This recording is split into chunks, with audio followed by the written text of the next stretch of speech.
You ever feel like life is just moving too damn fast?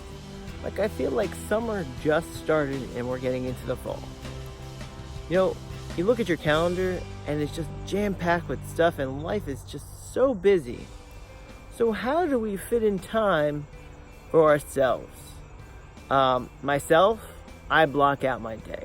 I have a little iCal calendar on my phone and I block out my day. I block out my workout time because that's my time to take care of me. I block out time to meal prep because that's time for me to keep myself better, and I don't sacrifice that.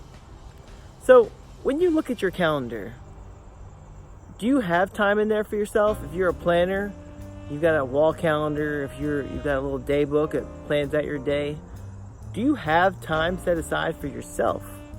You know, and if you see some white space, even if it's like 10 to 15 minutes, block it off as you time to go for a walk, to start planning your meals so you can eat better. You know, it's like we can't get so consumed with life and being so busy that we don't take care of ourselves. That's so important. All right, so take out your calendars, look at your iCal or your Google Calendar, whatever you got on your phone, and look at your schedule and schedule some time for you.